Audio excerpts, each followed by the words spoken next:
malaki ang bulas ng mga to dahil apat lang silang nadede sa kanilang ina. Malaki naman tong si Christina. Kaya ganyan ang epekto ng konti yung anak, mas mabilis lumaki. Oh.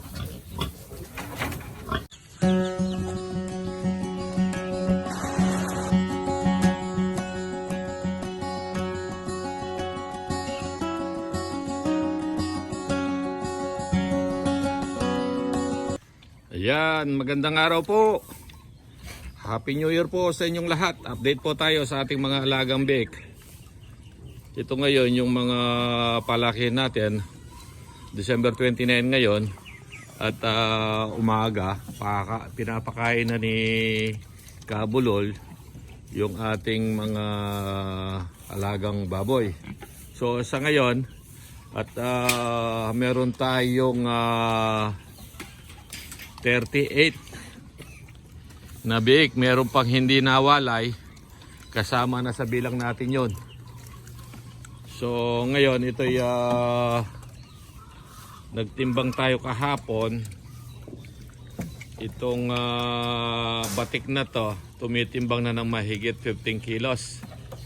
So inabot niya ng 15 kilos dahil sinubukan nating magpakain ng starter sa kanila at yung payo nga ni noon sa atin ni ka-farmer at subukan nating magpakain ng starter. So yung Denka feed wala sa market ngayon dito sa Pampanga, so kaya hindi ko nasunod yung payo niya pakainin ng Denka feed. So pinakain natin ng ibang brand ng feed. Ito, lahat nito halos naipanganak ito, yung ibang malilit na to noong November.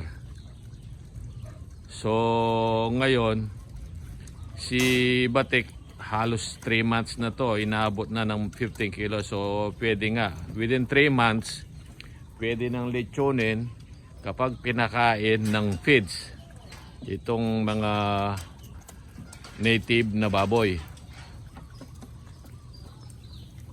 Mabilis nga silang lumaki kumpara doon sa ginagawa ko dati na halos hindi ako nagpapakain ng commercial feeds. Ang pinapakain lang natin noon ay darak at saka nilutong binlid. Sa ngayon, ang naobserbahan ko, ayos nga itong paglaki nila. Hindi sila maliit, okay lang ang kanilang paglaki dahil nga sa pinakain natin sila ng commercial feeds. Starter po ang pinapakain natin sa kanila. Meron din tayong mga biik na nakamatayan ng ina nila, yung si Aurora. Bigla na nga lang siyang nangisay. Sa 20 days pa lang noon ang ating mga biik na yon, kaya nandito sila, kaya sila ang kinakain natin ng starter. Medyo hindi gaanong mabilis ang pagliki nila dahil nga maagang naulila. So nandito sila. So ngayon pakakainin natin sila ng starter at lilinisin natin ang kanilang kulungan. Yan, lilinisin muna ni kasamang Bulol yung ating kulungan ng mga naulila bago pakainin. At ito'y siyang pa ang naiwan. Yung dalawa pina-adapt natin kay Flora dahil maliit nga sila. Hindi sila gaanong malaki dahil nga sa nagkulang sila sa gatas ng ina. So tingnan niyo kung gaano na sila kalakas kumain. Yan, nag-aagawan sila doon sa pagkain nila. So ito yung pinanganak noong November 20 at ngayon ay December 29 na, so mahigit isang buwan na sila. So at least nakaraos sila doon sa pagkamatay ng kanilang ina, yung si Aurora. At ito naman yung anak naman ni Christina, mas malaki pa kaysa dito na anak ni Aurora. Nandito sila. Tingnan ninyo kung gaano kalalaki yung anak ni Christina. Ayun. Malaki. Meron nga tayong gagawin ngayon sa kanila. Mag-i-inject tayo ng ivermectin dahil yung isa na yon ay meron parang galis. Mas malaki ng dihamak itong mga to dahil nasa ina sila. Ito'y pinanganak noong December 5. Tingnan niyo ito. Oh. Malaki. Malaki ang bulas ng mga to dahil apat lang silang nadede sa kanilang ina. Malaki naman tong si Christina. Kaya ganyan ang epekto ng konti yung anak, mas mabilis lumaki. Oh. Ang lalaki ng mga to. So December 5, 24 days. 24 days na sila ngayon. At mas malaki pa dito sa mga anak ni Yumaong Aurora. At yung si Christina, ipapakita ko rin sa inyo. Si Britney, ipapakita ko rin sa kanya yung mga anak niya. At si Christina ay nanganak noong December 18. At lilipat tayo ng kulungan. Papakita ko sa inyo kung gaano nakalaki yung mga anak ni Britney. Nandito tayo ngayon dito sa kulungan ng ating mga inahin. Nililinis muna yung pakainan nila ni Kabulol para bago bigyan ng pagkain. Halos itong mga natirang ito, 4 na buntis pa sila by January or February. Mga anak na naman itong mga to. At ito, si Christine, sabi ko sa inyo, nanganak noong December 18. Nandito si Britney.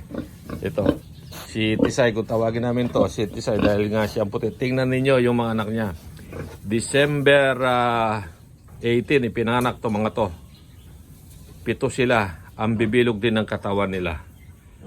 Ayan, ang gaganda dahil yung tatay nila ay may lahing durok F1, native at saka durok. So gumawa ko ng bulugan noon. Yung anak noon, yung isang lalaki, ginawa kong bulugan. Ayan ngayon, kaya yung nguso nito may iksi, hindi kamukha ng talagang pure native. Mahaba yung uso. So ito, tingnan niyo yung uso ng mga to. Ayan, maiksi ang uso at bilog ang katawan. Kaya napansin ko sa pag-aalaga ng native, mas maganda yung naka-crossbreed sa hybrid. Kasi kapag native, tama nga, yung native sabi nila talagang masarap naman yung pure native. Kaso kapag ginawa mong negosyo, ay malulugi ka sa pakain mo dahil aabutin ng 6 na buwan bago abutin yung lechonin na timbang.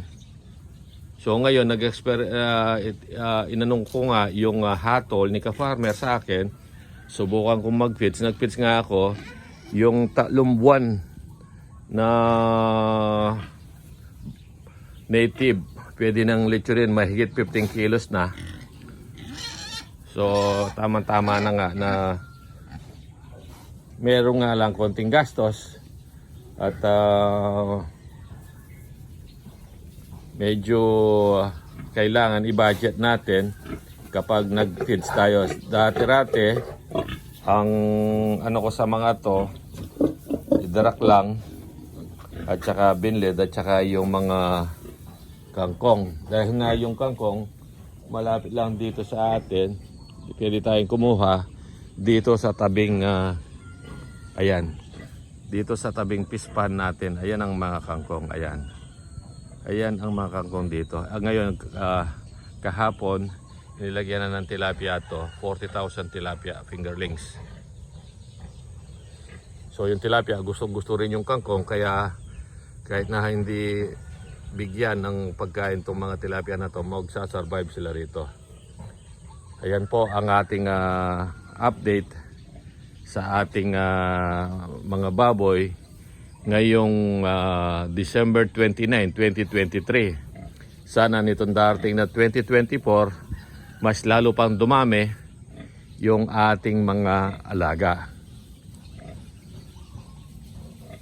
Okay po, maraming salamat po at